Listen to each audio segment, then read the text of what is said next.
मुंड विदारिणी तू शुंभ निशुंभ संहारिणी। हे महिष दानव मर्दिनी काली है तू ही कपालिनी। हे मातु सृष्टि सृजन करे तू ही दानवों का दलन करे। दुर्गा तू ही लक्ष्मी तू ही सरस्वती का स्वरूप है। कण कण में तू ही समाई है, तू ही छाव है तू ही धूप है। हे चिंतपूर्णि नमस्तुते, हे ज्वाला देवी नमस्तुते, चामुंडा देवी नमस्तुते, मां शेरावाली नमस्तुते, कामाख्या देवी नमस्तुते, मीनाक्षी देवी नमस्तुते, हे सर्वशक्ति नमस्तुते, तू ही योग भक्ति नमस्तुते।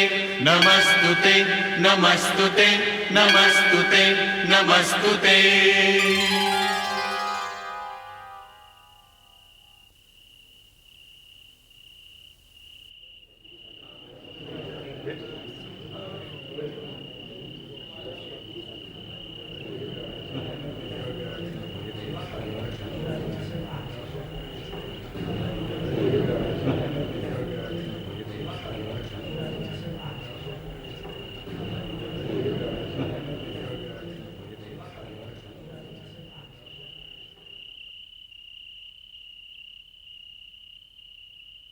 बाबा, ये सब कैसे हो गया बाबा? मुझे कुछ समझ में नहीं आ रहा है। ये सच है या सपना? बाबा, मेरे जिस बच्चे को दुनिया के बड़े से बड़े डॉक्टर ठीक नहीं कर सके, वो उस बेजान पत्थर की मूर्ति के पैरों में रखते ही कैसे ठीक हो गया? ये कैसा चमत्कार है बाबा? कैसा चमत्कार?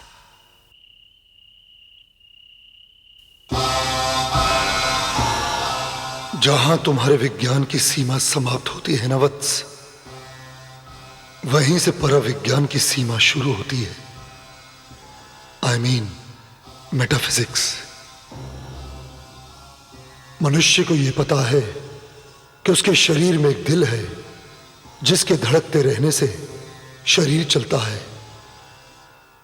लेकिन जरा मुझे बताओ कि वो कौन सी शक्ति है जिससे ये दिल धड़कता है? वो कौन सी शक्ति है जो मां के पेट में एक बेजान मांस के लोथड़े को मनुष्य का आकार देती है? वो कौन सी शक्ति है जो आंखों को रोशनी और सांसों को रवानी देती है? वो कौन सी शक्ति है जो सूर्योदय और सूर्यास्त करवाती है? वत्स, विज्ञान तो मात्र प्रकृति के चमत्कारों का आविष्कार करता है, उन्हें सिर्फ नाम देता है। जिस तरह विज्ञान ने तुम्हें बताया कि इस पृथ्वी के भीतर भी एक शक्ति है जिसे तुम गुरुत्वाकर्षण की शक्ति कहते हो, आई मीन ग्रेविटेशनल फोर्स, परंतु विज्ञान के जानने से पहले भी तो गुरुत्वाकर्षण की शक्ति अपनी जगह विद्यमान थी। तो फिर बताओ वत्स कि इस गुरुत्वाकर्षण की शक्ति का स्रोत क्या है? तुमने अभी भी अपनी आंखों से देखा कि जिस बच्चे को दुनिया का तमाम विज्ञान जिंदा लाश घोषित कर चुका था, तुम्हारा वही बच्चा एक भोली भाली मां की प्रार्थना से ठीक हो गया। इसका क्या अर्थ हुआ? यही तो मैं जानना चाहता हूं बाबा कि इसका क्या अर्थ हुआ। इसका अर्थ यह हुआ कि एक असहाय मां की ममता में, उसकी प्रार्थना में वो शक्ति है जो दुनिया भर के चिकित्सकों में नहीं। वत्स, ये दुनिया किसी गणित के नियम से नहीं चलती, अपितु इस समस्त ब्रह्मांड को संचालित करती है आस्था, श्रद्धा और ये अनजान शक्ति।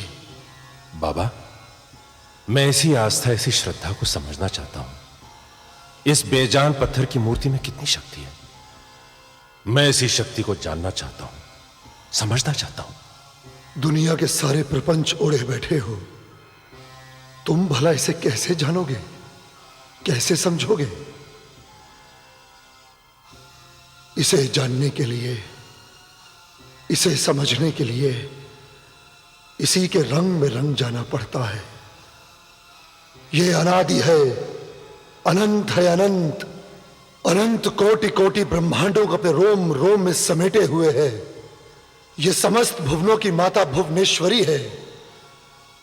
इसे तो बड़े बड़े योगी, सिद्ध, ऋषि, मुनि, यक्ष, गंधर्व, देवता भी नहीं जान सके, स्वयं ब्रह्मा विष्णु महेश भी नहीं जान सके, तो भला तुम इसे कैसे जानोगे?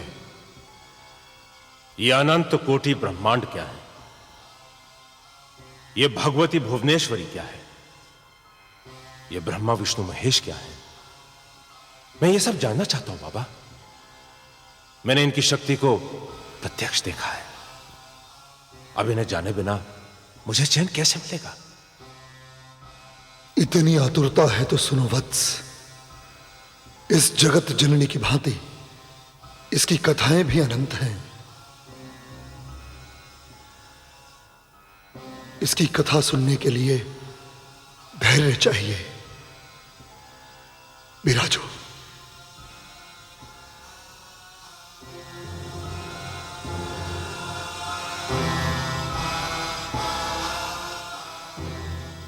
ध्यान लगाकर सुनो। ये मनुष्य, प्राणी, जीव जंतु, नदी, समुद्र, पहाड़, पृथ्वी, ग्रह, नक्षत्र, सृष्टि के पहले ये सब कुछ नहीं था। न जल था, न वायु, न अग्नि। यदि कुछ कहने को था तो केवल अनंत शून्य, विराट शून्य, जिसका कहीं कोई और छोर नहीं था, जिसमें मात्र पारदर्शी अणु और परमाणु से भी परम सूक्ष्म तरंगे बह रही थीं। धीरे धीरे वे अपने आप ही स्थूल जल का रूप धारण कर रही थीं, जिसे तुम वेदों में वर्णित अर्णव सागर कह सकते हो। यह प्रलय रात्रि का अंतिम चरण था। नई सृष्टि के सृजन का शुभारंभ होने वाला था। नई सृष्टि के सृजन की उषा वेला में प्रलय रात्रि के कारण स्थिर काल चक्र ने अपनी गति प्राप्त की। इसके बाद ही अर्णव समुद्र के रूप में सर्वत्र व्याप्त जल राशि अस्तित्व में आई। उस अथाह जल राशि में नई सृष्टि के उदय काल के लिए आद्य शक्ति जगत जननी माता भगवती परमेश्वरी भुवनेश्वरी की कृपा से ब्रह्मा विष्णु महेश का प्राकट्य हुआ।